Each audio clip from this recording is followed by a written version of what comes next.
Olá, uma boa noite para os nossos professores e alunos que estão conosco aqui ao vivo, participando dessa Escola Bíblica, e um bom dia para você que está acompanhando a estreia da Escola Bíblica Dominical nesse domingo às 9 da manhã. A gente está dando continuidade aqui ao nosso tema desse trimestre, dessas próximas 13 lições, que são a conquista de Canaã, abordando o livro de Josué, de Juízes e de Rute, que são livros sequenciais na sua cronologia histórica, né? Então, nós estamos nestas três primeiras lições, e ainda nas próximas duas, trabalhando o livro de Josué. Uma coisa interessante aí que você deve observar é que nós não estamos trabalhando o livro de maneira cronológica. Então, você vai ver ali a primeira lição da escola bíblica, né, EBD 1, vai ter trabalhado ali o capítulo 1 e 2. A segunda lição já vai pegar aí uma coletânea de capítulos diferentes, porque a gente está trabalhando por temas. Então, a semana passada nós falamos sobre conquistas que o povo de Israel teve, e hoje teremos um tema específico. Então, semana passada, por exemplo, a gente viu o capítulo 3, capítulo 4, o capítulo 5, o capítulo 8, o capítulo 10 e o capítulo 11, 12, se eu não me engano. Acho que foi mais ou menos essa a ordem que a gente tratou. Porque eles abordavam o mesmo tema. Hoje nós vamos trabalhar o capítulo 7 e o capítulo 9, e eles também têm ali um tema um tanto quanto semelhante, ou falam de situações parecidas, no caso de derrotas nesse sentido, e por isso, então, a gente não está seguindo a ordem cronológica. Se você perdeu alguma das lições, tem uma playlist aqui embaixo no link na descrição. Você clica nele e você vai ver ali a EBD1, EBD2, e assim, à medida que for caminhando, vão todas as outras aulas sendo alimentadas lá, inclusive essa que já está lá também, tá bom? Quero convidar aqui os alunos a abrirem as suas Bíblias em Josué capítulo 7, versículo 13. Josué, capítulo 7, versículo 13. E aí eu vou pedir para um dos alunos ler para mim. Esse é o nosso texto base de hoje, texto áureo, que a gente vai ter para essa lição. Pode ler. Vá e santifique o povo. Diga-lhes, santifique-se para amanhã, pois assim diz o Senhor, o Deus de Israel. A coisa consagrada à destruição no meio de vocês, ó Israel.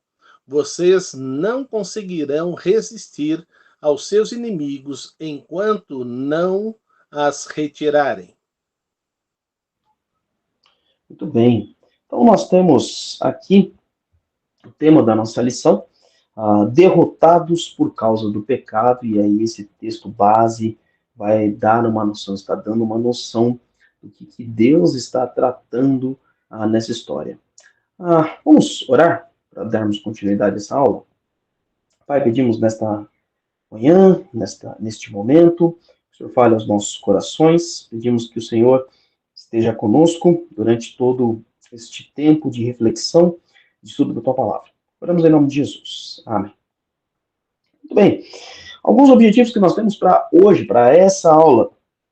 Compreender que Deus age contra o pecado. Sim, Ele está observando aquilo que é contra a vontade dele, que a gente chama de pecado. Compreender que há bênçãos na obediência e há consequências na desobediência a Deus. E também, ao final desta aula, nosso pensamento é reconhecer as nossas falhas e confessá-las, nossos pecados e confessar eles, e conscientizar-se da necessidade de consultar a Deus nas minhas decisões. Então, ao final da aula, a gente tem esse pensamento, né? Deixa eu fazer uma pergunta para os alunos que estão conosco aí. Quando a gente fala a palavra pecado, o que vem à sua mente? Eu vou pedir só um para dar essa resposta, e aí outro aluno vai responder a segunda pergunta para mim. Pode falar, Mãe Milce. Eu entendo que o pecado é um desvio. Um desvio, mas me dá um pouquinho mais de detalhe. Desvio do caminho correto. Tá bom, muito bem. Muito bem. Então, toda vez que se fala em pecado, havia uma direção a ser seguida e desviou-se dessa direção. Gostei. porque é uma definição bem ampla nesse caso, porque a gente tem o costume de achar que o pecado são coisas erradas. Então, fiz coisas erradas, eu pequei, mas não. Se você deixa de fazer as coisas certas, também é pecado. Segunda pergunta que eu tenho aqui para a gente refletir hoje é: você já sofreu a consequência do pecado de outra pessoa? Então, você já teve consequências na sua vida porque outra pessoa pecou? Pedir aí a um dos alunos que me dê algum exemplo se já aconteceu isso na sua vida. Sim, com certeza. Uma das coisas mais comuns é você sofrer consequência por causa do pecado. Veja, quando o chefe do lar peca, a família sofre. Quando os membros da igreja pecam, toda a igreja sofre. Quando amigos pecam, todos sofrem. Então, de uma certa maneira, nós temos que ter em mente que a gente pode não ter participado do pecado, mas vai sofrer por inferência.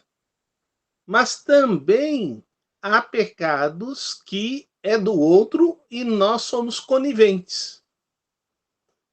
Aí nós nos tornamos participantes do pecado. E é interessante que as pessoas se aproximam da gente dizendo: você ouviu as novas? Você pensa, ela vai me contar uma boa notícia. E ela diz: a irmã fulana de tal está traindo o marido. Você se tornou conivente desta boa notícia que foi uma fofoca que ela compartilhou com você.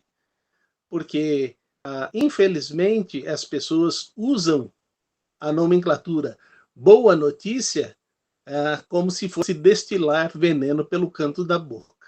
Então, isso leva você a ser participante. Então, é melhor não ouvir. Eu tenho adotado uma pergunta constantemente: isso vai me abençoar ou vai me trazer problemas? Quando a pessoa vem falar: não sei, então não quero nem saber. Se ela nem sabe o que ela está me trazendo, eu não quero nem saber. Muito bem. Eu lembro quando eu trabalhava em uma agência bancária e a gente teve um problema, a agência toda acabou tendo esse problema no final das contas, né? Nós tínhamos ali um gerente que fazia as vendas de uma maneira errada. Isso eu sei que você provavelmente que já teve contato com agências bancárias já deve ter presenciado isso. Quando um cliente precisava de crédito, não era um cliente que poderia, de fato, não estava com boa análise. Então, o gerente fazia a venda de um produto, isso a legislação chama de venda casada, e aí ele liberava o crédito. Esse gerente começou a fazer isso com uma certa frequência e o gerente geral não via muitos problemas nisso. E o que, que aconteceu? Ele conseguiu, de fato, a agência bateu suas metas, ele conseguiu, de fato, liberar os créditos, vender os produtos e ok. Só que o grande problema vieram meses depois, quando os clientes não conseguiam mais pagar, porque eles, de fato, não tinham condição para fazer o pagamento daquele crédito. O que, que aconteceu? A agência, e olha, tem isso entre as agências, tá? A agência ficou tida como clientes mal pagadores. E aí, toda a análise de crédito em cima de todos os clientes, então eu falei de um gerente só, mas todos os clientes daquela agência, de todos os gerentes, todos tinham uma análise mais criteriosa, porque aquela agência ficou julgada que não sabia fazer boa análise de crédito. Então, todos os gerentes começaram a ter dificuldade para bater a meta por conta de um gerente e por conta do gerente geral daquela agência. Então, o pecado, de fato, ele traz as consequências não só para você, mas também traz para pessoas que estão ao seu redor e pessoas que às vezes nem têm um relacionamento pessoal com você. Essa agência que eu estou falando, ela não ficou prejudicada só. Esse gerente saiu, o gerente geral saiu, vieram novas equipes e continuaram tendo esse problema até reverter a reputação da agência, que levou alguns anos, né? Levou cerca de 3 anos para que essa agência melhorasse no score interno da instituição financeira. Então, a gente ter uma noção de como isso realmente pode prejudicar. Quero convidar você a abrir a sua Bíblia em Josué, capítulo de número 6. O capítulo 6, ele dá justamente a base para o capítulo 7, porque é a consequência, o 7 é a consequência da desobediência de uma ordem dada pelo Senhor no capítulo 6. Então, leia para mim, Josué 6, versículo 17, 18 e 19. Josué, capítulo 6, versículo 17, 18 e 19. Quem achou, pode ler, por favor.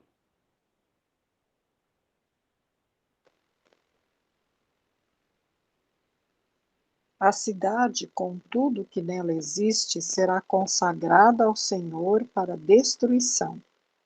Somente a prostituta Raabe e todos os que estão com ela em sua casa serão poupados, pois ela escondeu os espiões que enviamos. Mas fiquem longe das coisas consagradas, não se apossem de nenhuma delas, para que não sejam destruídos.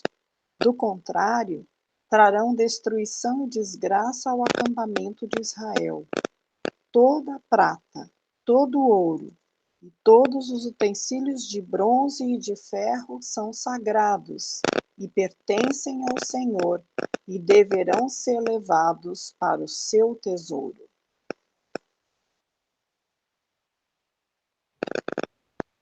Muito bem. Então, você observa aqui a ordem que é dada, o que está acontecendo no capítulo 6. Esse foi o ataque a Jericó. Jericó teve suas muralhas sendo derrubadas. Uma outra lição, a gente vai falar sobre isso. Mas ali, naquele momento, você tem, então, Deus dizendo, olha, essa cidade vocês vão tomar. E vocês não vão pegar o que eles chamavam de despojos, as recompensas da batalha, que é tomar os bens das casas que lá estavam. Deus disse, vocês vão destruir absolutamente tudo, e os valores, né, então, ele coloca ali todos os utensílios de ouro, de bronze, de ferro, eles pertencem ao Senhor, eles ficarão no tesouro, ou seja, fariam parte ali do que é conhecido como tabernáculo do Senhor. Então, vocês não deveriam ter posse disso. Porém, pois bem, e aí você tem o pano de fundo para o capítulo 7. Leia para mim Josué capítulo 1, do versículo. Josué capítulo 7, do versículo 1 ao 5. Josué 7, do 1 ao 5. Pode ler.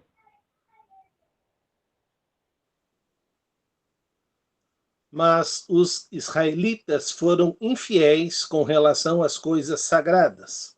Acã, filho de Carmi, filho de Zinri, filho de Zerá, da tribo de Judá, apossou-se de algumas delas, e a ira do Senhor se acendeu contra Israel. Sucedeu que Josué enviou homens de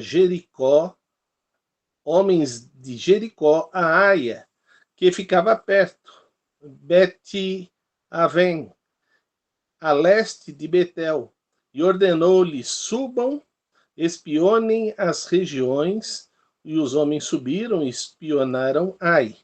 Quando voltaram a Josué, disseram: não é preciso que todos avancem contra Ai.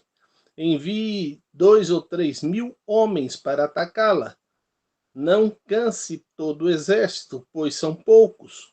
Por isso, cerca de 3 mil homens atacaram a cidade, mas os homens de Ai puseram em fuga, e chegando a matar 36 deles.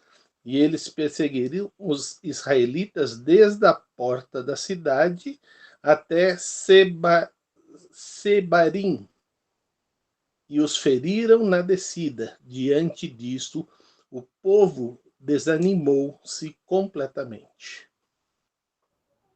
Muito bem. Antes da gente considerar o texto, deixa eu fazer algumas considerações iniciais. Uma pergunta para você refletir. Todas as coisas ruins que acontecem na sua vida são consequência dos seus pecados? Então, por exemplo, você você contraiu uma gripe. Você contraiu uma gripe porque na semana passada você mentiu. Então, a consequência de você ter mentido é que agora você está doente. Ou uma situação mais severa, Você foi diagnosticado com câncer. Mas você então foi diagnosticado com câncer porque você desonrava seus pais. É assim que funcionam as coisas? Sim, uma coisa que a gente tem que ter em mente. O pecado nos traz a derrota, o pecado gera consequências. Então, por exemplo, se você não obedece ao Senhor com relação a cumpra o seu, você marido, cumpra o seu papel no casamento de acordo com a Bíblia. Esposa, você, de acordo com a Bíblia, cumpra o seu papel no casamento. Qual é a consequência se você desobedece? Você não vai ter um bom casamento. Você vai ter problemas de relacionamento. Se você tiver filhos, isso vai afetar o desenvolvimento do seu filho. Então vai gerar consequências. Mas não são todos os problemas que vêm sobre a nossa vida, são consequências dos nossos pecados de maneira direta. Por que eu tenho que colocar isso daqui, pontuar isso de maneira importante? Porque você pode pensar que, então aquela pessoa está doente, ou aquela pessoa perdeu a sua casa, aquela pessoa sofreu esse acidente, aquela pessoa morreu porque ela pecou. Olha, se todo pecado nosso nos trouxesse esse tipo de punição, a gente ia viver doente. A gente ia nascer e morrer. Já caía logo um avião, um meteoro em cima do hospital, já matava a mãe, recém-nascido, o pai, todo mundo. Então a gente tem que tomar muito cuidado com alguns pensamentos. Por que existe a doença no mundo? Por que existe a morte? Porque há o pecado no mundo. Isso é a consequência geral do pecado. Por meio do pecado veio a morte. Então a gente tem que ter isso em mente. Agora, também eu não posso dizer não, nenhum dos meus pecados me traz consequências às minhas vidas. Se você é um filho ou adolescente ou jovem aí no comecinho da tua juventude, você não escuta seus pais, não obedece seus pais, você vai ter consequências. Algumas consequências podem ser trágicas. Então, por exemplo, o pastor Givanildo conversou ali, deu o exemplo de um rapaz ali, que faz parte de sua igreja, ele falou isso no domingo passado, de um rapaz que tinha ali aquela Saveiro, né, e era aquela Saveiro rebaixada, e eles iam ali nas avenidas para disputar racha. Só que nessa época, eles colocavam gente na caçamba, então tinha ali um grupo de 3 ou 4 pessoas na caçamba, tinha um no banco do passageiro e o motorista. Em um determinado momento do racho, o motorista perde o controle, a Saveiro capota, morre todos os que estão na caçamba e o passageiro, só fica o motorista e o motorista está vivo até hoje. Foi consequência do pecado dele? Claro que foi. A imprudência dele, falta de sabedoria, possivelmente ali com pais que falam juízo, não faça isso, houve consequências. Então, sim, há muitas situações na nossa vida que trazem consequências terríveis por conta do pecado que a gente cometeu. Mas também não fique pensando o que eu fiz de errado para eu estar doente, para eu ter sido demitido. Há situações que são cortes gerais. Então, por exemplo, nós tivemos durante a pandemia demissão em massa. E não é porque os funcionários eram ruins, não. Muita gente boa foi demitida. Até porque, inclusive, depois muita gente boa foi recontratada em outras empresas e até na própria empresa. Então, há situações gerais que tudo sim é consequência do pecado que está no mundo, mas há situações específicas que têm relação com a minha má postura, com a minha desobediência no pecado. Então, nada é tão preto e branco. Há situações que a gente precisa analisar. Isso posto, quando a gente olha para um homem chamado Acã, ele não pensou que a ordem de Deus era para todo o povo. E ficou bem claro que se um descumprisse, todo o povo sofreria. E a gente vê isso em Josué 7:1. Diz, mas os israelitas foram infiéis com relação às coisas consagradas. Veja como ele começa a frase, ele diz, os israelitas. Existe um livro que os jovens estudaram no ano passado, o título do livro é Sou Nós, desse jeito mesmo, do jeito errado de se escrever. Onde ele vai mostrando como a igreja de Jesus, ela vive de maneira você tem o membro da igreja, mas que ele vive como igreja, junto à comunidade. Então, todas as ações dele vão afetar a igreja de maneira positiva e de maneira negativa. E um dos capítulos que ele coloca é: o pecado também é nosso. Então, como o pastor Salvi começou aí dando alguns exemplos no começo da aula, dizendo que, olha, o meu pecado vai trazer consequência para outras pessoas. E isso aqui está acontecendo com Acã. Acã é o único que comete o pecado, ele é o único que rouba uma porção de prata, uma barra de ouro e uma capa. Ele é o único que pega para si. E por conta do pecado de Acã, 36 soldados morrem. E muitos são feridos e todo o povo é desanimado. E aí, então, a gente começa a ver no capítulo 7 o lamento de Josué. Josué começa a se lamentar com Deus nos versículos seguintes, dizendo: Senhor, por que que isso aconteceu? Por que que o Senhor trouxe esse grande povo? Está lá no versículo 7. Por que que o Senhor fez esse povo atravessar o Jordão para agora ser humilhado? O que que o Senhor fará? Ele faz a pergunta. E Deus responde, olha o versículo 10, 11 e 12. Ele diz assim: o Senhor disse a Josué: levante-se, por que você está aí prostrado? Israel pecou, violaram a aliança que lhes ordenei. Eles se apossaram das coisas consagradas, roubaram-nas, esconderam-nas e as colocaram junto aos seus bens. Por isso os israelitas não conseguem resistir aos inimigos, fogem deles, porque se tornaram merecedores da sua destruição. Não estarei mais com vocês, se não destruírem do meio de vocês o que foi consagrado à destruição. Então você agora tem da postura de Deus, a resposta de Deus dizendo: olha, existem coisas que vocês fizeram que estão causando essa destruição na vida de vocês. Vocês desonraram a minha aliança, vocês me desobedeceram. E aí, então, Israel é convocado ao arrependimento e à santidade. Por isso a gente vê aqui o versículo 13, que foi o texto áureo da nossa lição, dizendo: vá, aqui é Josué dizendo ao povo, vá, santifique, aliás, Deus dizendo a Josué, vá, santifique o povo, diga-lhes, santifiquem-se para amanhã, pois assim diz o Senhor, o Deus de Israel.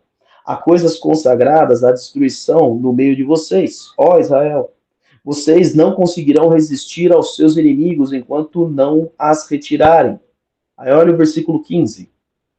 Aquele que for pego com as coisas consagradas será queimado no fogo, com tudo que lhe pertence. Violou a aliança do Senhor e cometeu loucura em Israel. O povo é chamado à santidade, o povo é chamado ao arrependimento.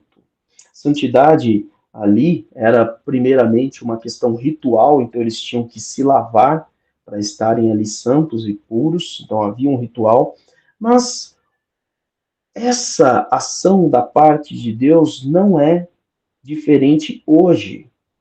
Hoje nós somos lavados pelo sangue de Cristo, somos purificados pelo sangue de Cristo. Mas toda vez que há pecado na nossa vida, toda vez que nós andamos em situações erradas, a palavra de Deus diz que o Espírito Santo vem nos convencer. Ele vai nos dizer: olha, existe pecado. Então, a primeira postura que a Bíblia nos diz é que nós devemos andar em arrependimento. Então, o primeiro passo para uma vida de santidade é você primeiro arrepender-se, reconhecer, como disse a irmã Nilce, pecado é o desviar-se do caminho. Havia um caminho certo, e que é o caminho do Senhor, e agora eu não estou mais seguindo esse caminho. Então, primeiro eu tenho que ter noção: olha, eu estou no caminho errado. Olha, o que eu estou fazendo aqui agora é a direção errada, é o caminho errado. Então, eu vou mudar essa minha postura. Eu preciso voltar ao caminho. Essa consciência de eu preciso parar de seguir por essa direção. Eu preciso parar de cometer esse pecado. E agora eu preciso seguir no caminho certo. Esse é o primeiro passo para a santidade que Deus está nos dando aqui. O segundo aspecto seria o expurgo. Então, Deus vai dizer ali, olha, vocês têm que tirar as coisas que não foram consagradas para destruição, vocês têm que jogar isso fora. Vocês não podem ter isso. Isso Jesus vai falar no Novo Testamento. No Sermão do Monte, em Mateus 5:29, Jesus disse: se o teu olho te fizer pecar, arranque-o, lance-o fora. É melhor perder uma parte do seu corpo do que ser todo ele lançado no inferno. Uma das coisas que a gente tem que ter em mente, há alguns intérpretes que vão colocar esse texto de Jesus em Mateus 5:29 como literal, não é utilizado, não é vivido pelos discípulos e os apóstolos de maneira literal. Então a gente entende que não é uma aplicação literal, porque senão você ia ter um monte de apóstolo caolho ou sem mão, certo? Ou sem pé, e assim por diante. A gente não tem os discípulos no Novo Testamento, homens e mulheres mutilados, né, nesse sentido. Mas Jesus está deixando um princípio muito claro. Se isso está te fazendo pecar, tira da tua vida. Tira isso, corta isso fora. Parte de andar em santidade é, ok, eu entendi que estou andando errado, eu estou arrependido de cometer esse erro, esse pecado, de andar nesse caminho. Mas eu peço perdão, chego lá e, Senhor, me perdoa, mas aquilo que me faz pecar continua na minha vida. Então, eu continuo tendo as mesmas atitudes, eu roubei alguma coisa, por exemplo, e aquilo lá continua comigo. Ou então, eu vou lá e repito o ato. Eu vou lá e tenho o costume de falar mal de pessoas. Me arrependi de ter falado mal daquela pessoa, mas continuo falando mal de outras, por exemplo. Então, há situações que a gente tem que literalmente expurgar, expulsar da nossa vida. Há coisas que a gente não pode manter, senão não há um caminho de santidade. E uma das coisas que a gente tem que ter em mente é quando a gente está falando desse expulsar, aqui eu não vou pegar literalmente o que foi feito em Josué capítulo 7. Então é o fulano que me fez pecar, mata o fulano, né? Então, acaba com o fulano na minha vida. Não, não é nesse sentido. No Novo Testamento, o apóstolo Paulo diz em Efésios capítulo 6, versículo 12, dizendo o seguinte: pois a nossa luta não é contra as pessoas, mas contra os poderes e autoridades, contra os dominadores deste mundo de trevas, contra as forças espirituais nas regiões celestiais. A nossa luta é, como diz Tiago, capítulo. Me fugiu agora qual capítulo que. Capítulo de número 1. Capítulo 1, ele vai dizer para nós que a nossa tentação, nós somos tentados segundo o nosso próprio mau desejo. Então, a gente tem que observar o que está na minha vida que está me fazendo cair. Se é, toda vez que eu ando por esse caminho, literalmente, eu estou indo para o meu trabalho, estou indo almoçar, se eu ando nesse caminho aqui, eu tenho olhares errados, desejos errados, sou convidado por pessoas a fazer alguma coisa errada, então eu mudo o caminho. Eu vou continuar indo almoçar, eu vou continuar indo para o meu trabalho, mas agora eu vou procurar uma outra rota. Algumas vezes vai ter que ser radical nesse ponto. Os relacionamentos, esse relacionamento, olha, não tem jeito. Essa pessoa, eu já expliquei para ela que essa postura, essa amizade nossa, nessa nossa amizade que a gente tem, estamos fazendo coisas erradas e essa pessoa, esse meu amigo, essa minha amiga, quer continuar vivendo dessa forma. E não dá para caminhar com ela vivendo dessa forma. Então, ok, essa amizade vai ser desfeita. Então, a Bíblia é muito clara na questão na postura sobre a santidade. O que nos afasta de Deus, nós devemos afastar de nós. Nesse sentido, sejam comportamentos, hábitos, companhias, pensamentos, armadilhas que são nos colocadas para que a gente tenha esse tipo de tropeço, esse tipo de desvio de caminho. Vou pedir aqui para um dos alunos ler para mim Josué 7, 19 e 20. Josué, capítulo 7, versículo 19 e versículo 20. Pode ler. Então Josué disse a Acã: Meu filho, para a glória do Senhor, o Deus de Israel, diga a verdade. Conte-me o que você fez, não me esconda nada. Acã respondeu: É verdade que pequei contra o Senhor, contra o Deus de Israel. O que fiz foi o seguinte. O texto aqui ele é um pouco mais extenso, né? Depois você verifica ali, ele vai narrar como que ele fez a apropriação, né? Como é que ele pegou o ouro, a prata e a capa, era uma capa da Babilônia. Depois, então, nos versículos seguintes, você dá uma olhada sobre isso daí. Mas perceba aqui a fala. O processo de santidade passa também pela confissão. Então, olha como Josué fala: Meu filho, para a glória de Deus, conte o que você fez. A confissão de pecado resulta na glória do Senhor. Por quê? Porque você reconhece que você estava seguindo um caminho errado e que existe um caminho certo. E esse caminho certo só pode ser aquele que é o único Deus verdadeiro. Então Deus é glorificado não quando você peca, mas quando você confessa o pecado. Porque, primeiro, você encontra de Deus o perdão. Segundo, você reconhece que Deus é o perdoador, o redentor e aquele que direciona. E você, em terceiro lugar, você passa a dizer às pessoas: olha, eu andei por caminhos errados, porém eu me arrependi, descobri o caminho certo e agora eu sigo o caminho certo, que é o caminho do Senhor. E só há de fato um caminho, que é o caminho através de Jesus Cristo. Então Deus é glorificado quando você traz ali a confissão. Por isso que 1 João 1,9 diz: se confessarmos os nossos pecados, ele é fiel e justo para perdoar os nossos pecados e nos purificar de toda a injustiça. E quando a gente observa isso, a, a direção da nossa vida vai mudando. Mas fica o grande alerta: os nossos pecados, por mais que eles sejam perdoados pelo Senhor, muitas vezes vão trazer consequências para nós e para os outros. Se você se entregar a vícios, seja eles quais forem, e olha, tem muitos hoje em dia. Antigamente a gente falava vício em bebida, vício em cigarro e vício em jogos. Depois entrou, além de tudo isso, o vício em drogas. Hoje em dia, queridos, você tem o vício na dopamina, que é o hormônio do prazer.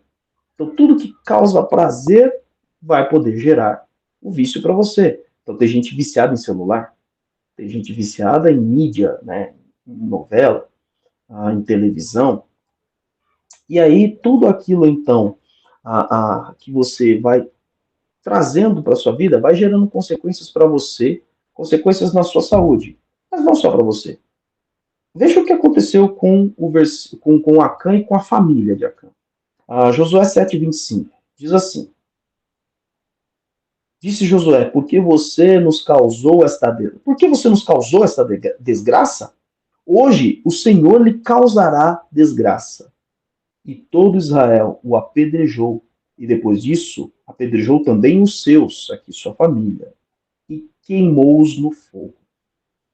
Toda a família de Acã foi executada pelo pecado de Acã. Esta era a lei no Antigo Testamento. Se você pega o livro de Deuteronômios, várias vezes ele vai dizer: eliminem o mal do povo. Sabe aquela frase: a maçã podre contamina toda a cesta? Isso realmente acontece? Eu vejo até mais com laranjas, né? Você pega aquela laranja que começa a embolorar, começa a ficar verde e branca. Se ela tiver encostada em outra, aquele bolor passa para outra. E aí você vai perdendo e assim por diante, né? E uma coisa que a gente tem que ter em mente, e essa lição é para olharmos para o nosso próprio coração, é para você fazer uma autoavaliação, não é para você ficar olhando para os outros, não. Toda vez que você comete pecado, toda vez que a gente se desvia do caminho, pessoas que estão ao nosso redor vão sofrer as consequências, não é só você. Então, se você é um marido infiel, você não só está prejudicando o seu casamento, se você tiver filhos, também estará prejudicando não só o casamento, não só a vida dos seus filhos, mas o casamento deles no futuro. Porque eles se espelham na sua vida. Você é o padrão de marido, você é o padrão de esposa que os seus filhos vão seguir. Se você anda por caminhos errados, eles vão seguir o mesmo exemplo. Eles terão a sua autorresponsabilidade? Obviamente que terão. Mas você será culpado 2 vezes. Mas não só isso. Há pessoas que estão observando o teu casamento. Pessoas que estão observando a tua vida, que se espelham em você. Se espelham nas suas atitudes. E quando você cai, e quando você comete o pecado, as pessoas vão perdendo, podem perder a esperança de que, de fato, é possível ter uma família feliz. Olha, fulano que eu admirava tanto, não conseguiu. Mas não só isso. Não só na questão da admiração, mas também na questão da autoridade. E a gente pode ir pensando em outras situações. Certa vez, em 2014, se eu não me engano, veio a notícia de um senhor de mais de 50 anos, que ele era violento, ele bateu na esposa, estava transtornado, pegou seu filho de 6 anos e se jogou da sacada do 13º andar do seu apartamento com a criança. Os dois morreram na queda. Os vizinhos relatam que eles ouviam o filho falando: pai, não pula, pai, não pula, pai, não pula. Toda vez que você está caindo no pecado, você tem uma criança, um filho na fé, que pode ser um adulto, pode ser até mesmo um idoso, dizendo: não pula. Dizendo: não vai por aí. Isso vai afetar não só a sua família, vai afetar a tua igreja também. A família é composta, aliás, a igreja é composta por famílias. Então, esses problemas vão afetar as famílias que estão ao seu redor e vão afetar a igreja. Você percebe como ali no versículo 5, depois que eles perderam uma batalha e foram 36 mortos, não é um número tão grande de baixas numa guerra. É um número bem pequeno, eles tinham 3.000 soldados. Mas isso desanimou completamente um povo que era muito maior do que aquela cidade. Era uma cidade.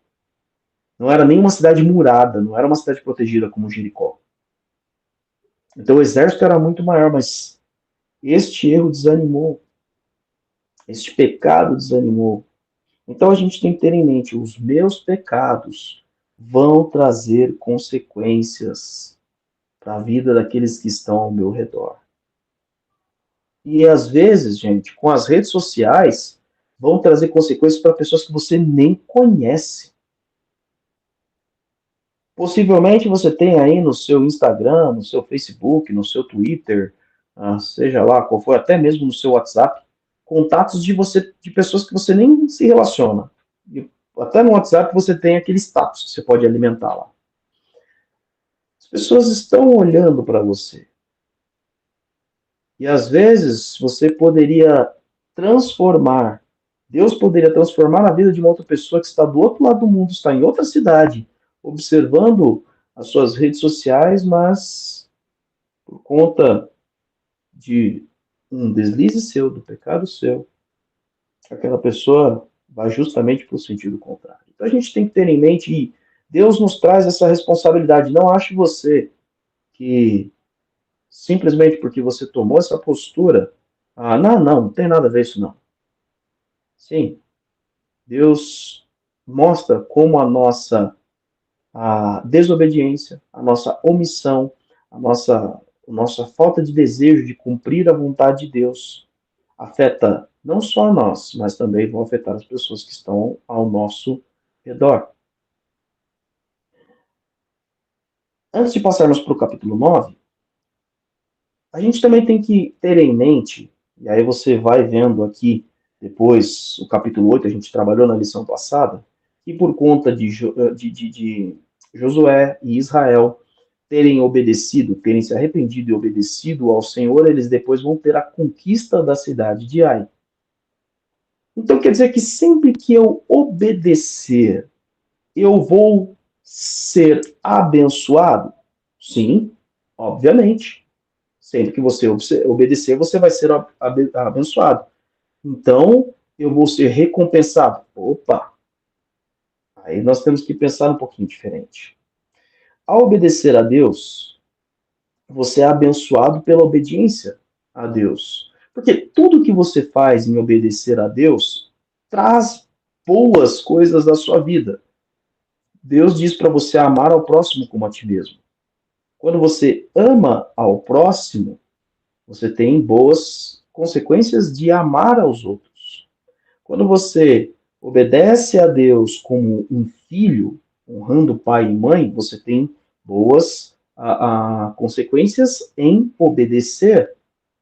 Quando você trabalha, serve no seu trabalho como quem serve ao Senhor, como diz ali em Efésios 6, ou até Colossenses 4, você vai ter as consequências, as boas, as bênçãos de tudo isso. Mas não coloque também na ponta, do mesmo jeito que eu falei a você no começo dessa aula, que não são todos os problemas da sua vida que são resultado dos seus pecados, doenças, acidentes aéreos, pandemias e assim por diante, mas também não é a tua obediência que te traz o mérito. Porque lembre-se, não dá para fazer essa balança. Ah, então tá bom. Então toda vez que eu obedeço, eu vou ser recompensado. Tá bom. Toda vez que você desobedece, então você vai ser amaldiçoado, vai ser retirado de você. Eu acho que você vai perder. Eu perco nessa balança, tá? Infelizmente, a minha quantidade de pecados é maior do que as vezes que eu tenho obedecido ao Senhor. O meu desejo não é nem baixar essa balança, porque essa balança foi anulada por Cristo, foi anulada em Cristo. Mas o meu desejo é permanecer e andar em santidade. Consequentemente, eu serei abençoado por isso, porque eu estou andando nos caminhos do Senhor. Nem sempre serão caminhos confortáveis, inclusive. Mas não quer dizer que eu seja merecedor de qualquer uma dessas coisas. Como é que a Bíblia chama isso? Graça. Por isso, Tessalonicenses nos diz: em tudo, dai graças. Agradeça sempre. Agradeça constantemente. Porque ao agradecer, você está dizendo: isso aqui não foi mérito meu, isso aqui foi bênção do Senhor. Quem faz por mérito não precisa agradecer. Não, eu conquistei. Só me dá aqui meu prêmio. E acho que a gente não pode pensar assim quando estamos nos relacionando com Deus. Porque o único prêmio que a gente mereceria de fato é a morte. Então, tome cuidado com esse pensamento. Tá? É o pensamento que a gente chama de linearidade. Depois eu recomendo um livro, o livro que os jovens estão estudando atualmente, que é o Chega de Regras, do Larry Crabb. Ele vai justamente quebrar esse tipo de pensamento na nossa mente. Vamos avançar aqui para o capítulo 9.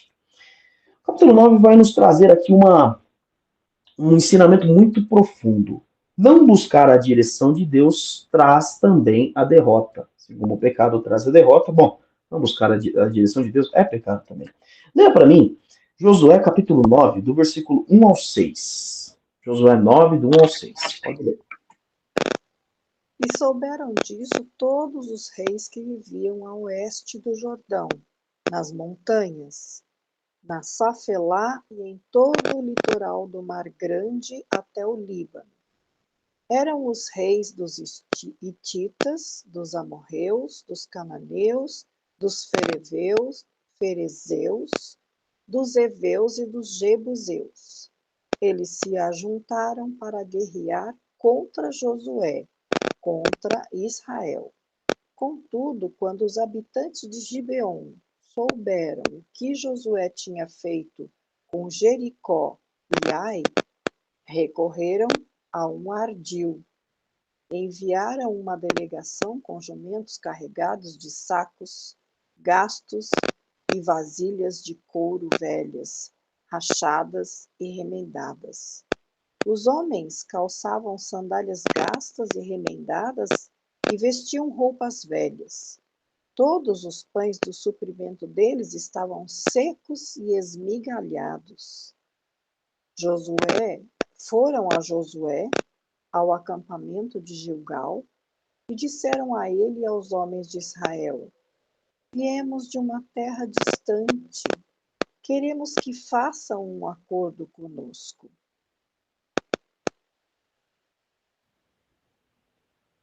Muito bem. Então você percebe agora que os gibeonitas, Gibeon, era uma cidade que estava muito próxima da onde onde estava acampado todo o povo de Israel. E uma das coisas que nos é destacada é o versículo 14. Os israelitas tiveram o cuidado de examinar, de pesquisar, de investigar a história dos gibeonitas. Mas os caras eram muito espertos. Os caras, depois, se você continuar lendo aqui, do versículo 7 em diante, eles contam toda uma história. E eles contam ali que o próprio Deus havia direcionado a eles. E ali, então, olha só, os israelitas examinaram as provisões dos heveus, mas não consultaram ao Senhor. Só para você entender, os gibeonitas, eles são chamados de gibeonitas porque eram da cidade de Gibeão, mas eles eram do povo dos heveus, eles eram os descendentes dos heveus. E, de fato, Israel cai no conto, né? Cai na estratégia deles, na armadilha deles. Olha o versículo 27, capítulo 9. Naquele mesmo dia, os gibeonitas, naquele mesmo dia, fez dos gibeonitas lenhadores e carregadores de água para a comunidade e para o altar do Senhor, no local que o Senhor escolhesse. E é o que eles são até hoje. Eles aceitam a proposta dos gibeonitas, achando que eles eram de uma região muito distante. Eles dizem ali que eles são de além ali da região do Eufrates, né? Então, hoje que a gente conhece como Iraque, e naquela região ali onde que era a Babilônia, realmente é longe da terra de Israel. Mas Deus havia dado uma ordem de maneira bem clara. E aí você pode pensar, mas eles não poderiam quebrar esse juramento? Eles fazem ali um juramento. A Bíblia diz que Deus não se agrada de voto de tolo. Uma vez que você fez o juramento, cumpra esse juramento. Então, eles fizeram um compromisso, e olha, até se você ler o capítulo 9, você vai ver ali até que a comunidade ficou revoltada com os líderes de Israel e pediu que eles acabassem com os gibeonitas. Não, vamos aniquilá-los, vamos lá destruir a cidade, vamos acabar com tudo. E os líderes disseram, nós não podemos. Nós fizemos um voto perante o Senhor. Nós fizemos um contrato. Mas eles poderiam quebrar, e afinal, Deus havia dito para eles não fazerem isso. Olha só uma história que aconteceu lá na frente. Abra sua Bíblia aí em 2 Samuel, capítulo 21, versículo 1. 2 Samuel 21, 1. Diz assim, durante o reinado de Davi, houve uma fome que durou 3 anos. Davi consultou o Senhor e lhe disse, a fome veio por causa de Saul e da sua família sanguinária, por terem matado os gibeonitas. Deus levou esse voto a sério por toda a vida, por todo o tempo do povo de Israel. Aqui a gente está falando aí de uma distância de quase 1000 anos, um pouquinho menos, mas uma boa distância aí de séculos. E isso permaneceu, e essa lei permaneceu. Aliás, eu errei aqui, tá? É cerca mais ou menos de 400 anos. Desse episódio para 2 Samuel, capítulo 21. Cerca de 400 anos. E Deus sabia que eles tinham feito esse juramento. E as consequências vieram, e não vieram nem na dinastia de Saul, vieram na dinastia de Davi. Então, o que nos chama a atenção é Josué 9,14. Eles fizeram o que deveriam fazer, o que o ser humano normalmente faz. Um ser humano sábio. Ah, deixa eu pesquisar, deixa eu analisar, deixa eu pensar sobre. Mas não fizeram o mais importante, que é, mas não consultaram o Senhor. A Bíblia nos dá caminhos de sabedoria. O pastor Givanildo falou no domingo passado conosco que a Bíblia nos dá o direcionamento, então não é tudo que você vai colocar em oração, todas as decisões. Vamos pegar decisões simples que a Bíblia já nos dá a resposta para essa decisão. Devo amar o próximo? A resposta é sim. Ok? A resposta é sim. Em situações totalmente difíceis também. Jesus vai colocar ali o estive com fome, estive com sede, estive nu, estive enfermo, era estrangeiro, estive preso. Então, em todas as situações, você demonstra amor ao próximo. Devo ensinar os meus filhos segundo o conselho do Senhor? A resposta é sim. Está lá em Efésios 6:1, se eu não me engano. Antes crie-os segundo o conselho do Senhor.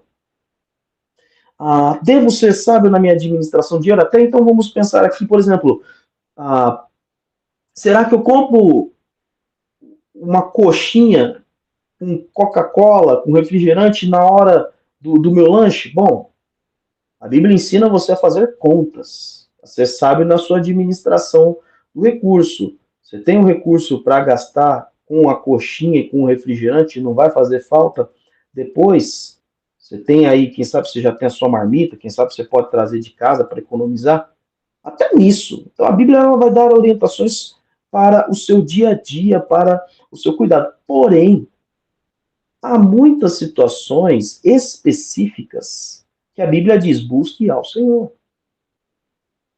Então, para as nossas decisões, a gente tem que, de fato, consultar o Senhor. E não consultar ao Senhor traz consequências para as nossas vidas. Poxa, mas qual que é o problema? Qual foi o problema deles fazerem esse acordo? Deus tinha dado uma ordem. Leia para mim Deuteronômio, capítulo 7, versículo 1 a 4.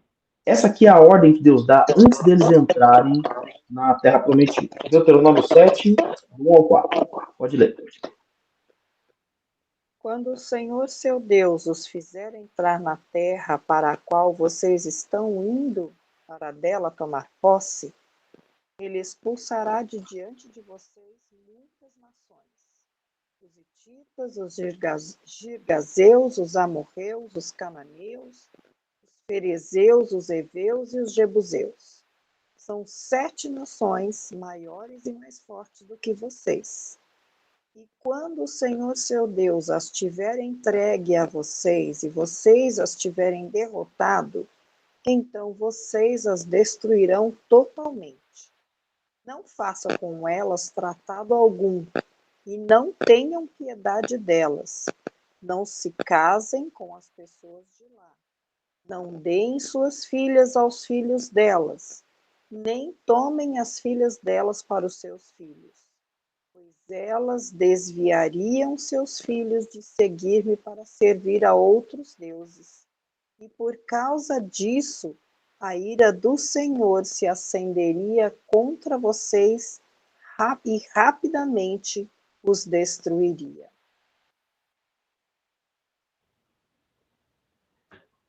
Muito bem. Perceba algo aqui. O capítulo 7 de Deuteronômio é um dos capítulos mais polêmicos em relação ao mandamento de Deus, porque Deus está mandando aniquilar, eliminar essas nações. É matar todo mundo. Homens, mulheres, crianças, idosos. É exatamente isso que você entendeu. E não vou amenizar, tem gente que vai amenizar, não, mas não foi bem isso que Deus disse, e tudo mais. Não, ele está falando ali a destruição. Ele diz, não tenham piedade delas, das pessoas. Então isso fica ali, sempre fica este gosto amargo e as pessoas ali ficam em dúvida sobre esse texto. Deus explica o porquê ele está mandando literalmente limpar a terra, aniquilar todos esses povos. Olha o versículo 4. Pois ah, elas desviariam seus filhos de seguir-me para servir outros deuses. E por causa disso a ira do Senhor se acenderia contra vocês. Percebam. Aí alguém pode pensar, tá, mas então é porque Deus ele queria o povo só para ele, ele queria o povo servindo a ele. Então Deus é que é egoísta. Olha como é fácil distorcer uma narrativa. Não, é que você não conhece a história desses povos. Você sabe como é que era o culto aos deuses deles? Primeiro, sacrifício humano. Em geral, sacrifício dos primogênitos, quando você queria uma colheita muito boa, quando você queria a vencer uma batalha. Então, era feito esse tipo de situação. Segundo, o culto deles era baseado na prostituição. Prostituição com sacerdotisas e com sacerdotes. Então, isso trazia ali toda a promiscuidade para aquela nação. E por isso Deus havia dito já isso em outros textos bíblicos. Estou só fazendo uma alteração aqui. E o computador que faz a gravação dessa aula, ele perdeu a conexão. Estou tentando reconectar. Pronto. Deixa eu só fazer uma alteração para a gente não perder a nossa aula aqui. Ok, pronto, perfeito. Então, Deus ele havia deixado bem claro que não só eles teriam um problema com relação à postura dessas nações, como elas desencaminhariam o povo. E olha, gente, isso foi bem rápido. Os gibeonitas, por exemplo, eles eram deste povo heveu. E eles permitiram que os heveus, mas eles ficaram como escravos. Sim, mas as relações vão mudando com o tempo. Nós vamos trabalhar a respeito desse livro no futuro, né, nesse trimestre, o livro de Juízes. Mas deixa eu dar uma palhinha aqui do que aconteceu. Abre sua Bíblia em Juízes, capítulo 3, versículos 5 e 6. Juízes, capítulo 3, versículos 5 e 6. Diz assim: os israelitas viviam entre os cananeus, os hititas, os amorreus, os ferezeus, os heveus e os jebuseus. Olha lá. Tomaram as filhas deles em casamento e deram suas filhas aos filhos deles e prestaram culto aos deuses deles. Aconteceu exatamente o que Deus tinha dito para não fazer. Não, mas pera aí, pastor Cristiano, eu não vou adorar nenhum outro Deus. Não, eu não vou seguir nenhum outro ídolo ou qualquer coisa do tipo. Pense nos acordos que você faz na sua vida. E olha, você faz muitos acordos. Você pode não ser empreendedor, ter um sócio, por exemplo, mas você faz a compra de um aparelho de celular, a maioria não faz à vista. Se você faz parcelado, é um acordo que você fez. Compra de um veículo, você começa um curso novo, vai começar a estudar uma língua, você vai começar a se programar aí para fazer um passeio, você vai mudar de igreja, você vai mudar de bairro, você vai mudar de cidade. São várias situações que você vai colocando na sua vida, e se você não busca a direção do Senhor em todos esses aspectos, você provavelmente vai ter as consequências de uma má decisão. Então, a Bíblia nos ensina a sermos sábios. Mas quando a gente quer viver no propósito, e é isso que eu quero trabalhar com vocês no encerramento dessa aula, eu não busco a Deus e a resposta de Deus simplesmente para saber, Senhor, eu devo morar, vamos pegar aqui bairros de São Paulo. Senhor, eu devo morar na Vila Matilde ou eu devo morar na freguesia do Ó? Isso, de fato, aos olhos de Deus não é tão importante. A menos que você entenda que nesse bairro onde você está buscando morar, você vai cumprir o propósito de Deus lá. Então a pergunta não é onde eu devo morar, é Senhor, aonde o Senhor quer que eu cumpra o seu propósito? Eu tenho entendido que este bairro aqui é o melhor. Vila Matilde, por exemplo, bairro da nossa igreja. Mas é ali que o Senhor quer que a gente cumpra, o Senhor quer que eu cumpra este propósito? Porque Deus não é um Deus do acaso. Deus não é um Deus do você vai fazendo aí as coisas que você tem que fazer. Não, Deus é um Deus que cumpre os propósitos das nossas vidas e que cumpre o seu desejo e o seu propósito para toda a criação. Então, o nosso desejo nas nossas decisões tem que ser: Senhor, eu quero fazer a tua vontade, eu quero glorificar o teu nome, por isso eu estou buscando essa decisão. Isso aqui que eu vou fazer vai te glorificar?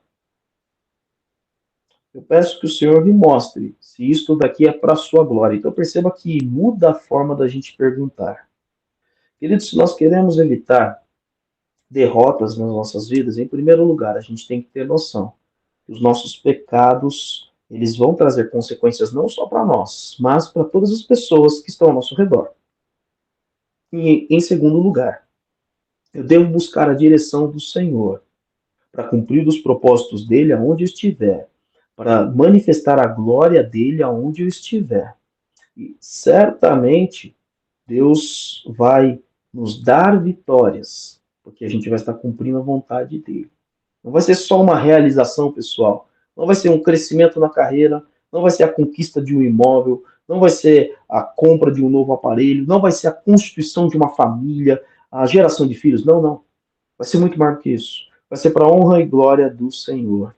E tudo que é feito para a honra e glória do Senhor dá frutos eternos. Amém?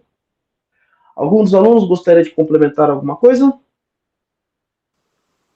Pastor, pode falar. Muito claro todo o ensinamento de hoje. E Deus sabe que nós vamos continuar cometendo pecado. Deus sabe. E Deus sabe também que o seu Espírito habita em nós e o seu Espírito vai trabalhar desde o início que nós estamos cometendo pecado até a reconciliação de volta com Deus. Mas mais ainda, ele vai nos dar ferramentas para que nós não continuemos no mesmo pecado. Ele vai abrir portas. Por exemplo, eu sou alcoólatra. É um exemplo, tá? Eu não sou, não. Eu sou um alcoólatra. E o trabalho que eu tenho é tomar conta de um bar.